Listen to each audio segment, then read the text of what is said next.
A shipwreck in the Greek islands. Hundreds of people fight for survival in a swirling storm.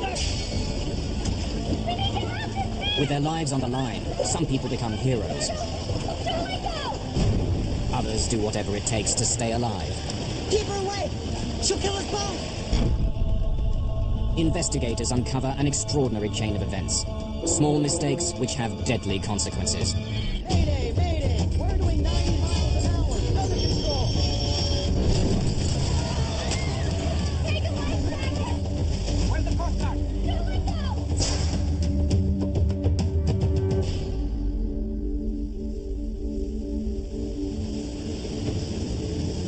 A passenger ferry pushes its way through a storm. What is that?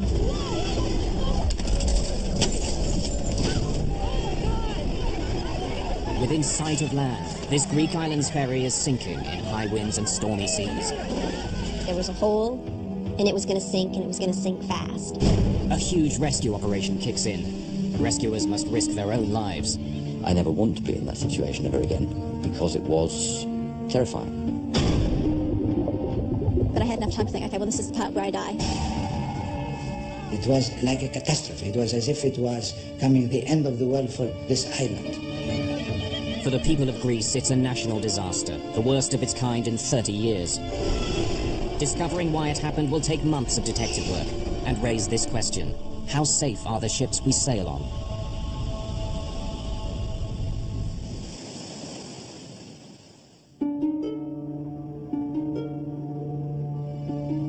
The Greek capital, Athens.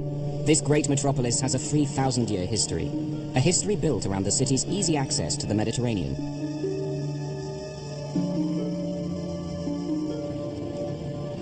The harbour district of Athens is called Piraeus. Ferry boats ply back and forth between here and the more than 200 islands scattered throughout the Aegean Sea.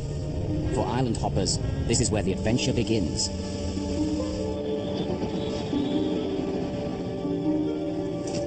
It's here somewhere. It has to be. Mayday today would be good. I'm hurrying. Are you sure you don't got... Tuesday, September the 26th, 2000. Christine Shannon and Heidi Hart from Seattle are close friends. They've bought tickets for a ferry ride to the island of Paros, 166 kilometers to the southeast. Express, Samina? Express sounds good. How long is it? Christine's 32 and teaches preschool. Heidi's 26 and just graduated from college. She wants to go into business management. It's been a crazy kind of day. They'd planned on going to the island of Santorini, further south. I have it. Okay, let's go. We have to hurry. Now, I have the tickets. We'd been enjoying Athens the night before a little too much, and we overslept and missed our Santorini boat. I had never heard of Paros. I even asked them, well, show me on a map where the island is, and then I said, never mind, it doesn't matter, let's just go. It's the next boat. Let's go somewhere. So it was a fluke that we were on that boat. Here's where chance is steering them. It could be a whole lot worse. If you dream of a Greek getaway, Paros is just what the guidebooks promise.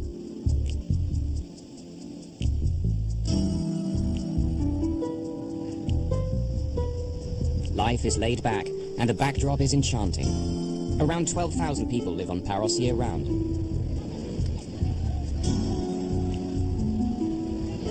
In tourist season, add to that 100,000 visitors. Ferries from Athens head for the harbour in the main town, Perikia. There's constant traffic back and forth to the mainland. As one boat's leaving, another one shows up, bringing hundreds more eager visitors.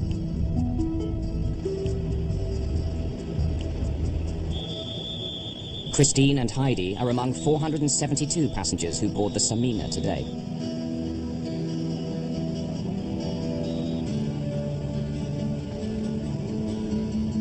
As they get ready to embark, one thing becomes clear. Some of the boats on the island's run are modern, newly built, but the Samina comes from a different era. She's been crisscrossing the Mediterranean since 1966. The Samina was launched before these two were born. And though they don't realize it, Greek safety laws say that in little over a year, the Samina will be pulled out of service and sent to the scrapyard. I made a few jokes to Christine about the lifeboats don't look very safe if we get into trouble out here. I said, we'll be screwed. And I said, well, there's no icebergs in the Aegean, so we should be okay.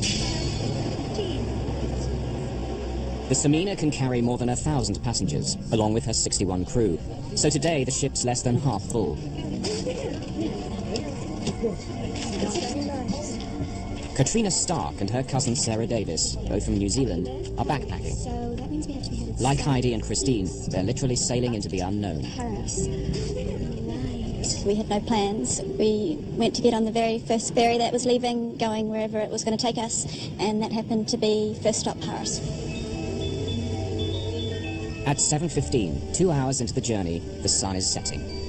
There are still 3 hours to kill before the Samina arrives. The sports fans on board, passengers and crew, know just how they'd like to spend the time. There's a major soccer game playing live on TV.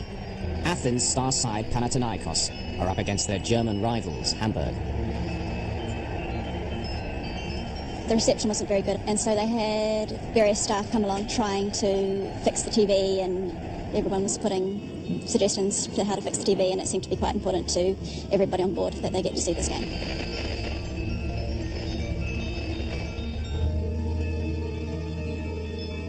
At 8 p.m, the Samina passes the island of Kithnos.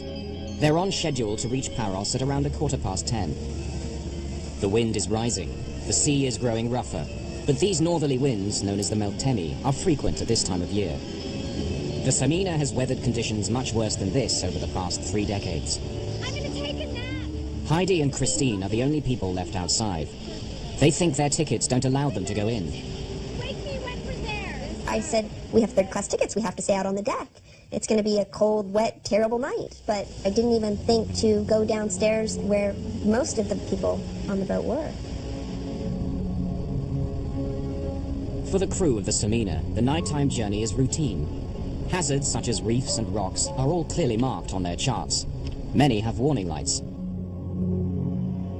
2 jagged outcrops rise from the sea within sight of the main harbour on Paros, Perikia Bay. Known as the Portes, or the Gates, they lie 5.5 kilometers from the town. For every mariner sailing these waters, the Gates of Paros are a familiar landmark. They're welcoming, but dangerous too.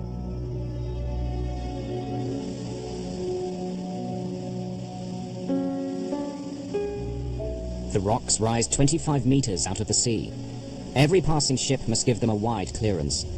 At night, a beacon light on the taller of the 2 rocks sends a clear warning to sailors. Stray too close to the Gates of Paros, and disaster will follow.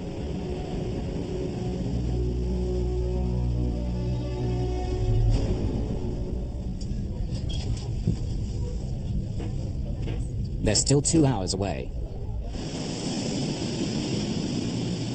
But they're sailing into a growing storm. Despite the weather, Christine and Heidi are still out in the open. Had I known we could go to any other part of the boat at that point in time, I would have. But I didn't know, and actually being in that part of the boat, I think, was very fortuitous for us because we were able to be aware of what was going on later. Being out on the deck will help save their lives. Soon, everyone aboard will be fighting for survival. On the evening of September the 26th, 2000, the passenger ferry Express Samina leaves Athens harbour, Piraeus, heading southeast. She's making for the island of Paros, 5 hours away in the Aegean Sea. As the sun sets, the weather deteriorates, until by nightfall the ship is being buffeted by a northerly gale. But the crew are used to such conditions. Their ship is big enough, tough enough, to survive far worse.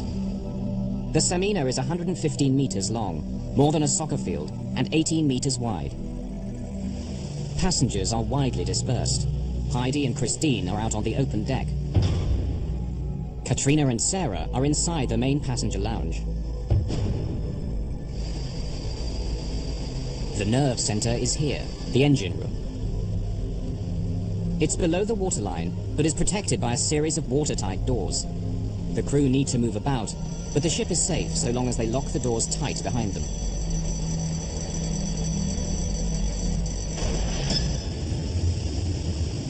To reduce the rolling effect of the waves, the ship also has a stabilizing system, like small wings that extend out into the water. It's still a bumpy ride, but it doesn't stop passengers moving about when they want to. As we got further away and night began to fall, the seas got rougher and it became stormy until it got to the point where you couldn't even walk on board. You had to kind of stumble sideways. People were kind of laughing. It was kind of funny at the time. Being from a place where we ride ferries quite often, it wasn't really a concern to us at the time, but it was pretty rough out there.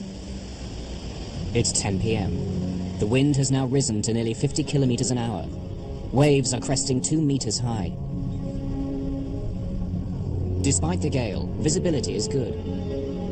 Those are the lights of Paros. The Samina's on time and still pushing forward at 33 kilometers an hour. Then suddenly, the ship lurches sharply to the left. The boat turned enough that it startled me awake, and I woke up and was kind of dazed a little bit. You can't just park a boat like you're parking a car, and so I thought it was odd that I felt this G-force of the boat turning. Christine said, "Hey, there's lights. I see shore. We must be getting pretty close to docking." The lights of Parikia, even car headlights, are clearly visible just 5.5 kilometers away. But then another light cuts through the darkness.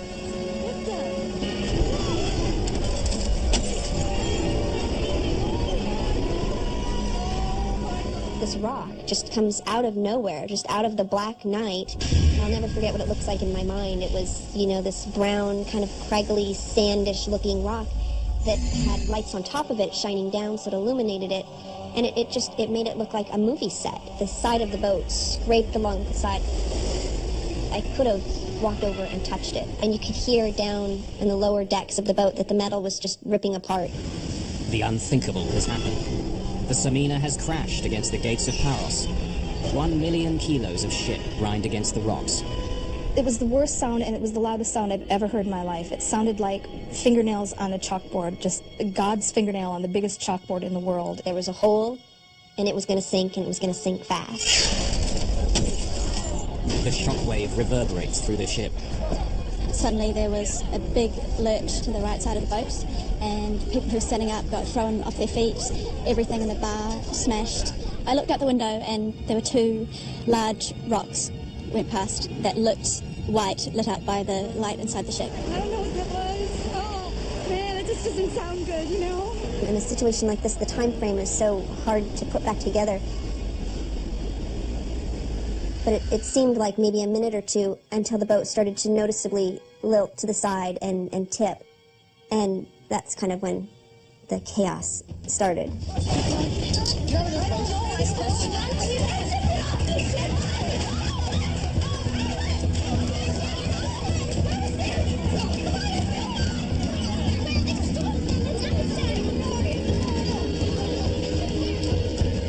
Lots of people were crying, lots of people were praying, holding on to each other, yelling. There was no alarm or siren. There was no one to tell us what we were supposed to do. We need to get off this boat. We need to leave right now. We don't have to panic. Christine said to me the Titanic took hours to sink. And I said, we don't have that much time. We don't have hours, Christine. We need to leave now. Okay. In my mind, I thought, this boat's going to sink and we're all going to die. All these people trying to get life jackets. Being taller, I was able to reach over the heads of most people who were trying to get hold of life jackets and grab 2. The Samina has 61 crew members, but where are they? Passengers must fend for themselves. So I yelled to Christine, come here, I think I found life vest. At this point, people were starting to run past us.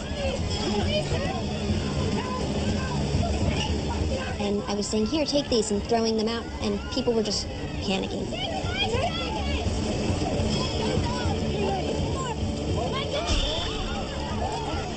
Within minutes of the collision, the ship's lights go out. Passengers are plunged into darkness until emergency generators kick in. And then the first flare went off. This eerie red glow coming down over the ferry gave it a whole nother feeling of just terror that we're out in the night, in the dark, and the ferry's gonna sink.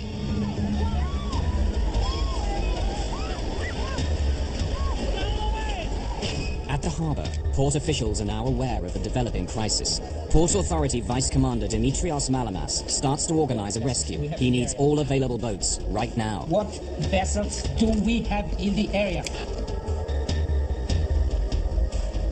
Alexis Bisbas runs a yacht charter business in Pareikia. The first I heard of the disaster was a phone call that I got from the port police at about 10:15. Can I get out there with my boat as quickly as possible just to help with whatever might be necessary? There was no way that we had any idea that it was going to be a disaster of that magnitude. Paros has a medical centre equipped for the islanders' basic needs, not a major disaster. Dr. John Polyzoides was an ER surgeon for 35 years. Though retired, he helps run the centre. We saw a ship was going down, and there were a lot of boats and lights and so on. I personally did not expect anything tragic to come out of that, because it was so close also to the harbour. Aboard the Samina, many of the 472 passengers are in a state of sheer terror. It was chaos. It was people not knowing what to do and waiting for a captain or a crew to help us. There was a woman who went through the door just before us, and she, as soon as she got out onto the deck, she climbed over the railings and just jumped off, like didn't look back or didn't say anything to anybody, and just climbed over and threw herself off into the water. There was people holding children over the railings, wanting to throw them down to people in the water. It was quite a terrible scene. The wind hampers efforts to abandon ship. They were releasing inflatable life rafts. They weren't attached to the ship, so as soon as it was released, it was in a big storm, it would get picked up by the wind as soon as it was inflated, and they were just blowing halfway to Athens. The rafts blow beyond the reach of many passengers who've already leapt into the sea. In the confusion, Heidi Hart is knocked flying, striking her head. I kept thinking, if I black out now, I'm done for. This boat's sinking. I have to stay conscious. I had this adrenaline rush, and there was, a feeling that I would call terror. I knew instantly this was going to be a fight for our lives. There was some point in time where I literally felt myself leave my body, and instincts kicked in. Everybody was running to the rear of the boat, and Christine just looked at me and said, "Go that way, to the front of the boat." And she said, "But nobody's up there." It was the darkest part of the boat. It was the highest part of the boat. She said, "Nobody's up there." I said, "I don't care, go." And luckily for us, that's where we found a lifeboat hanging over the side of the ship.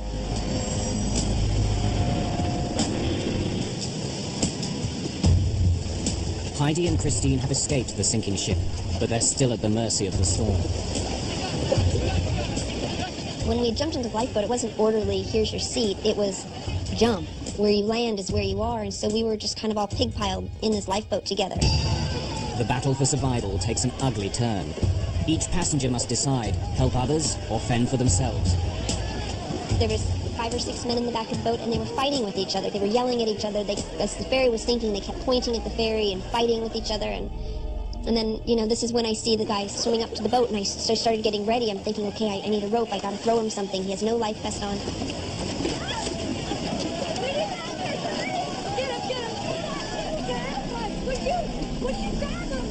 The only thing you could see was his eyes and his nose coming out of the water, and he was just barely making it, swimming towards us. Everybody else on the boat was yelling, no, we can't take any more people on. Now Heidi leaned over and grabbed this gentleman's hand, and I reached over and grabbed her by the waist, and she told me, "I'm not letting go," and I yelled to the other people, "She's not letting go." He had taken off almost all of his clothes. He was wearing just his underwear.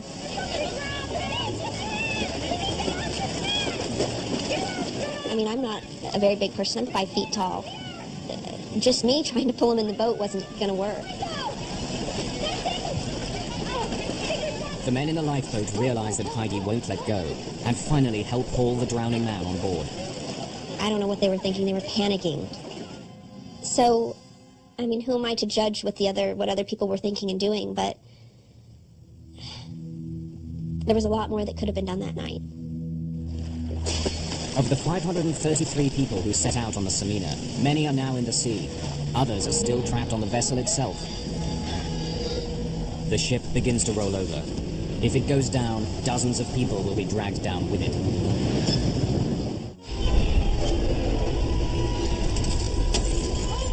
The passenger ferry Express Samina has struck rocks near the island of Paros in the Aegean Sea. 533 passengers and crew face a battle to survive in high winds and stormy seas. Some people have managed to clamber into a lifeboat.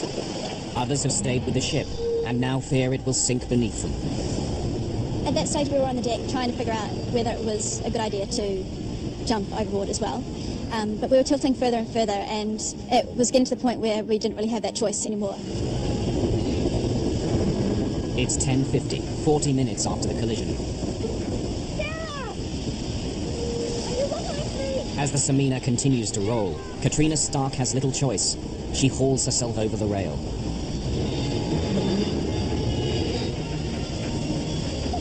The ship has turned completely on its side. Katrina is sitting on the hull. Should she try to swim for shore or wait for rescue? While I was sitting there thinking about that, all of a sudden the ship just sank underneath us and sucked us down and everything around it. I don't know how much time we were under the water, but I had enough time to think, okay, well, this is the part where I die, this is the part where I drown. Kind of thought, well, okay, that's fine, and had enough time to be okay with that. Just as we got there, we saw the ferry sinking, which was an extreme sight. And to see this entire ship sink beneath the waves and to be gone and just leave us in our little lifeboat, it was amazing. It was almost beautiful in a sad sort of way. And then complete blackness, darkness, huge waves. The Samina sinks 2.5 kilometers from the gates of Paros. Even without its engines, wind, waves, and the ship's own momentum carry the Samina closer to the shore. The sea here is 38 meters deep. As the Samina goes down, huge bubbles of air escape from the ship, making the water less dense, making objects in the water sink more quickly. Katrina Stark sinks several meters before the buoyancy of her life jacket pulls her up again. As suddenly as I had been sucked under, suddenly I popped up top. Her priority now is to find her cousin, Sarah. In the storm, she can't tell where she is. The waves were so big that for 1 second it sounded like she was over there, and so I tried to swim that way, and then the next second it sounded like, oh, she's over there, and I tried to swim that way. Sarah! Sarah! I can hear you, but I can't see you! Sarah! Eventually I just said to her, okay, make sure that you get on a boat and get back to land, and I will see you back on shore.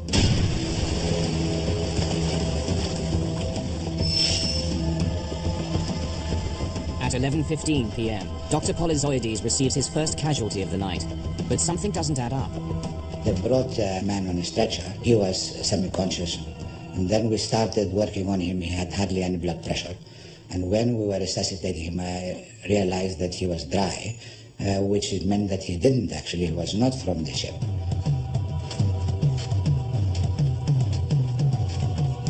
Anyway, we carried on. Eventually we lost him. He died in our hands. And then people came and he said, you know who it was? And I said, no. His patient isn't from the Samina, but the disaster still claims its first victim. The man is Dimitrios Malamas, who'd been helping organize the rescue. In the crisis, he'd suffered a heart attack. He was 40 years old.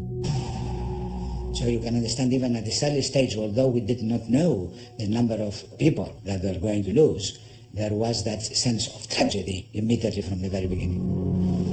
A local shopkeeper, George Skandalis, grabs his video camera and captures these first raw images as survivors begin to appear. As soon as we got close enough to shore, and when I saw this white cathedral with the blue dome top, that was when I finally knew we made it. We're going to get to shore. We're going to be alive.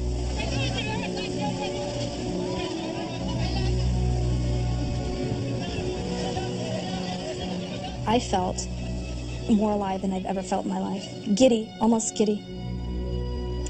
And actually afterwards, one of the things that I had to come to terms with was that people died, and I felt so alive. One of the local fishing boats now appears, crowded with people who've been dragged from the sea. Local boat owner Alexis Bisbas is part of the rescue flotilla searching for survivors.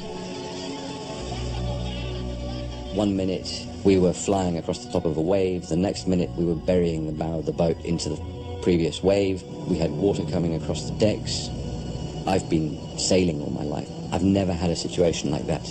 I never want to be in that situation ever again, because it was terrifying. He plucked 25 people from the sea in 3 trips out into the stormy waters. One of the amazing things in these situations is the way that people behave. A young man we pulled out who was still carrying his portable stereo system. So the one hand's trying to grab hold of the boat, and the other hand, as we realized, was being hampered by this stereo system that he still had in his other hand.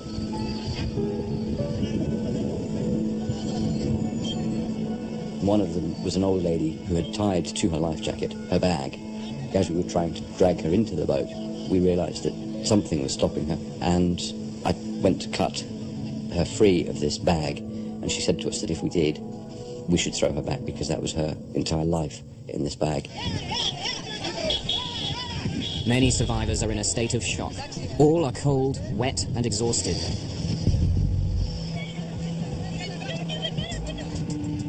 Just a few hundred meters away, dozens of people are still in the water, trying to stay alive until they're spotted by a rescue boat.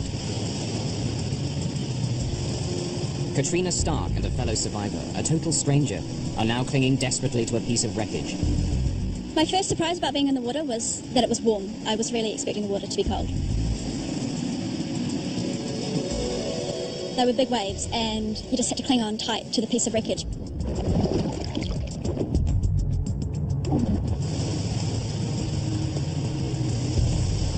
Not too far away from us was an older Greek woman who couldn't swim. And she was panicking and was screaming and yelling, trying to get someone to come and save her. And the guy that I was with was saying she's going to want to come over to us, and if she grabs hold of us, she's going to drag us down. Keep her away! She'll kill us both together! She had kind of wild eyes, like she was clearly panicking.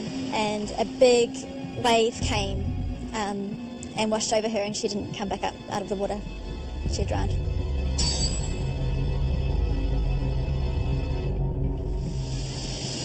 There are still some signs of hope. Some people have been pushed south by the wind. Miraculously avoiding being smashed onto the rocks, they've wound up on a sandy beach, the Bay of St. Irene. A life raft beaches in the same spot.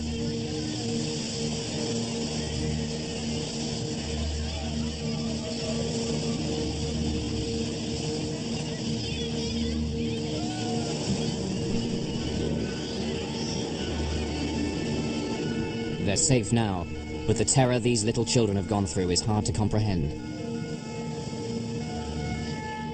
More than 400 survivors have now wound up on the dockside. Many have suffered a terrifying ordeal in the water. They're rushed to the medical center, where Dr. Polyzoides has now assembled a team of 15 medics. Some doctors and nurses based on the island, others tourists who've come in to assist. Between 11:30 and 12, the first drowned was brought in on a stretcher. And although I worked for 35 years as an accident surgeon, it was a horrible experience. And that was the beginning of the horrific feeling which I had that this is serious now. At midnight, after an hour in the water, Katrina Stark is brought to shore. We were the last people that they were able to bring up onto the boat. And they headed back for the harbour. And on the way, they stopped a couple of times to pick people up, but they would go to pick them up and realise that they were dead, and so they'd just leave them where they were. Katrina doesn't know if her cousin made it. Sarah? Katrina? I was just never been so happy to see anybody in my whole life. And I just grabbed hold of her and wouldn't leave her side for a second. I have to see you. Are you keeping warm? Yeah. It was terrifying. I mean, it's been 5 years since the accident, and I still have nightmares. I still think about it. It will still make me cry. You guys had quite a shock being in the water. It was traumatic, and it was very scary, but it was also a singularly defining moment in my life where I was able to use all of the resources I had to survive. I don't think I would have chosen not to live through this.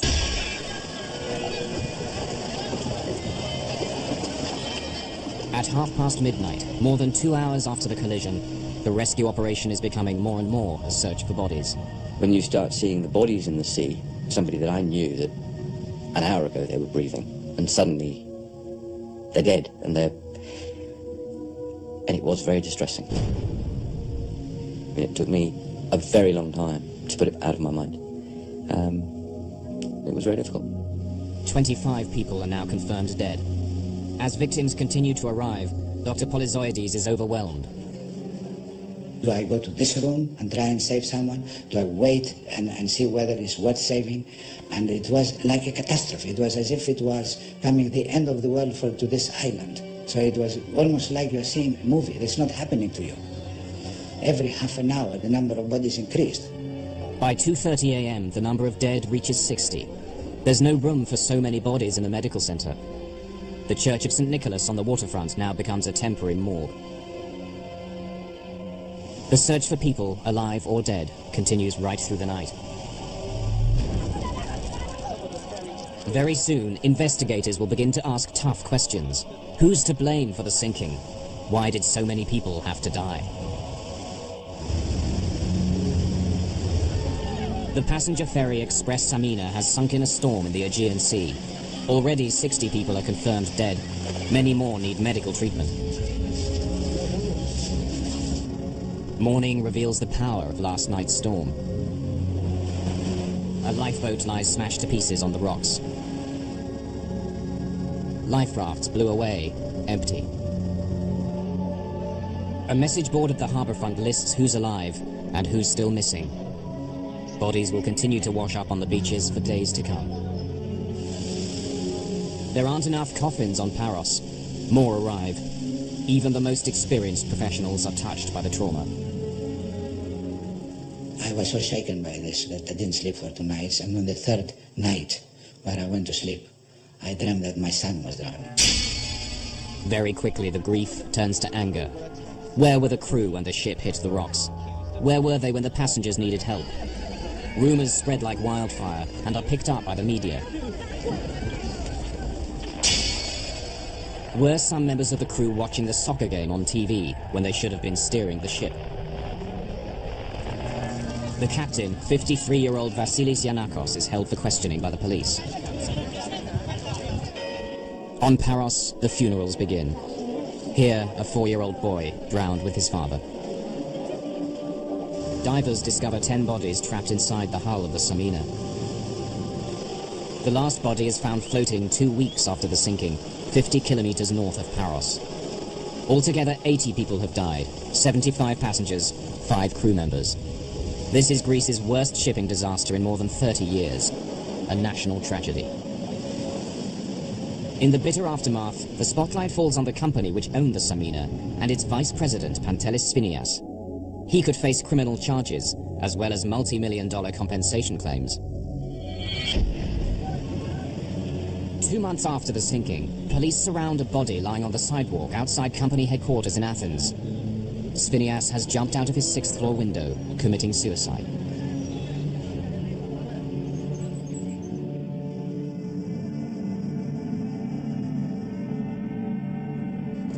Maritime experts at the National Technical University of Athens begin an inquiry. Detailed testimony is gathered from 46 crew members, as well as 192 passengers. The Greek legal authorities want the university to give them a thorough explanation of what happened. Professor David Molyneux of the National Research Centre of Canada is one of the world's leading experts on ferry safety. He's studied the findings of the Greek investigators, who came up with a startling realization. What they found at the inquiry defied some of the initial speculation concerning the age of the ship, and the accident, in fact, turned out to be caused by something completely different. Testimony reveals each small but critical factor that together turn a routine ferry crossing into a national disaster.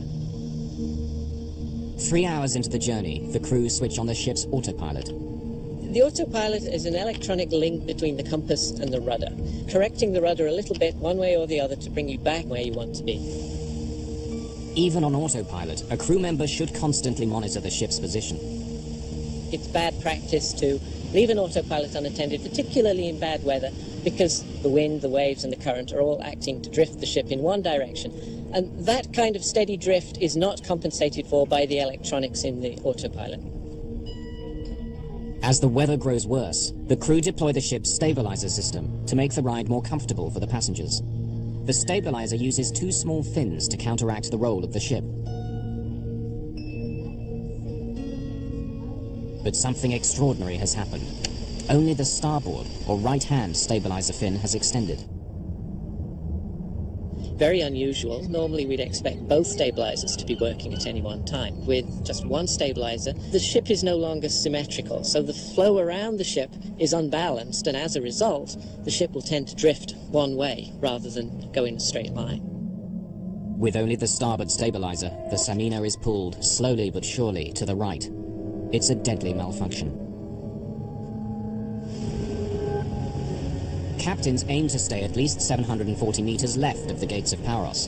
But when the Samina arrives, she's on collision course. A crew member makes a last-minute attempt to steer the ship to the left, but the ship can't turn quickly enough.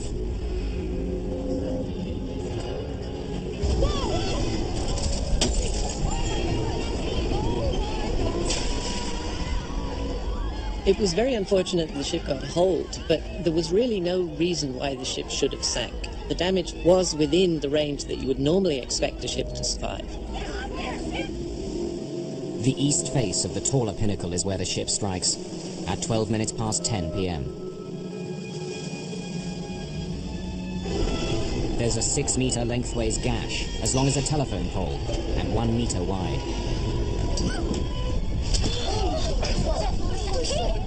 But this hole is well above the waterline. No water should enter the ship. Moments later, a second impact. The stabilizer fin bends backwards. It stabs like a dagger through the ship's side.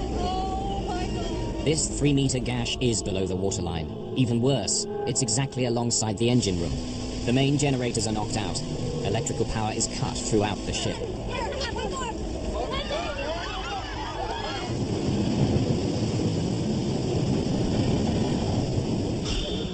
The investigating team orders divers to make a detailed survey of the wreck of the Samina. Inside, they discover the final piece of the puzzle. Even with 2 large holes, the ship could have been saved. One final error sealed the fate of the Samina. The passenger ferry Express Samina strikes rocks near the Greek island of Paros. With 2 gaping holes in her starboard side, she capsizes and sinks in 38 meters of water. Divers go down to survey the wreck and make a startling discovery. Like all large seagoing ships, the Samina is divided into separate compartments, sealed by watertight doors like this one.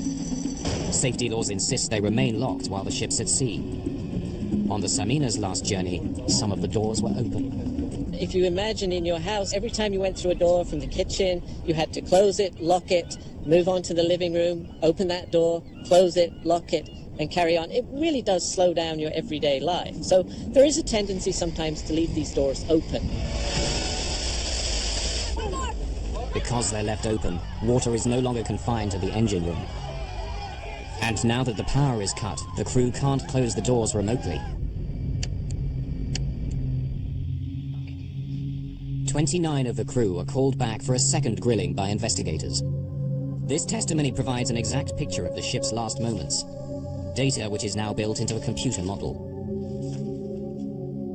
At 10:15, 3 minutes after the collision, the ship is listing only 5 degrees to the right, but filling fast through that hole in the engine room. By 10:25, she's listing 14 degrees. Now the 6-meter gash, which was above the waterline, is exposed to the sea. This is the point where the Samina and 80 of those on board are doomed. The ship can't withstand this degree of damage. The Samina is what's called a ro-ro ferry. It stands for roll-on, roll-off. This is a modern ro-ro ship. Vehicles simply reverse in through the stern doors and then drive out at their destination. It's a cost-effective design with a potentially fatal flaw. The worst shipping disasters in recent times have involved vessels designed this way. The Herald of Free Enterprise went down with the loss of 193 lives at Zeebrugge in Belgium in 1987. 850 were drowned aboard the ro-ro ferry Estonia in the Baltic Sea in 1994. Unlike a cruise ship or a cargo vessel, which are divided into many smaller compartments, the vehicle deck of a ro-ro ship is one large open area, highly vulnerable to rapid flooding. Imagine comparing flooding an egg box with flooding just an empty cardboard shoebox. The shoebox would tend to fill up very, very quickly, whereas an egg box would tend to fill up each compartment at a time, and so the egg box would stay afloat, whereas the shoebox wouldn't.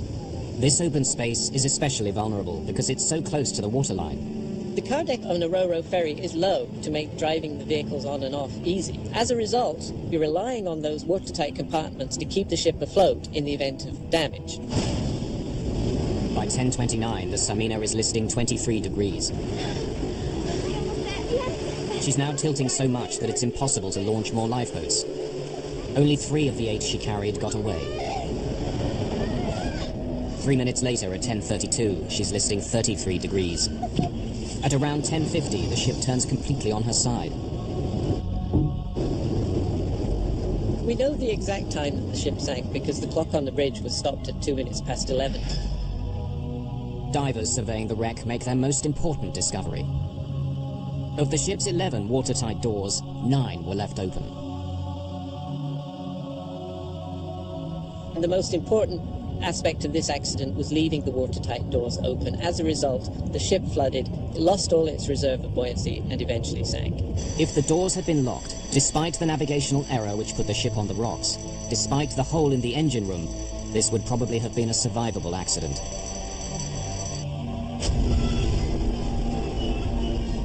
The trial of ship's captain Vasilis Giannakos and 7 others began in May 2005, more than 4 years after the disaster.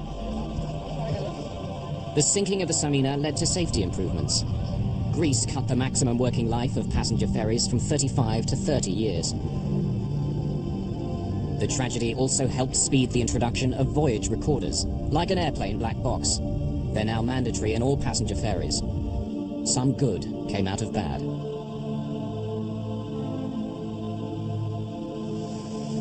For the first time since those dramatic events, Katrina Stark has come back to Paros. It's an emotional return. It was a pretty traumatic thing to go through, but it's quite a character-building experience, and I think it plays a large part in who I am today. For their role in helping to save lives, Heidi Hart and Christine Shannon were given an award for heroism by the city of Seattle. I understand my strength a lot more, and I can live freely without the restraints of being scared of what's unknown, because life is an unknown. Even for a heroine, it's tough to look back. Christine and I, we always say we were the lucky ones. We were in the right place at the right time, and that is the only thing I can think of why we made it and so many other people didn't. And it breaks my heart.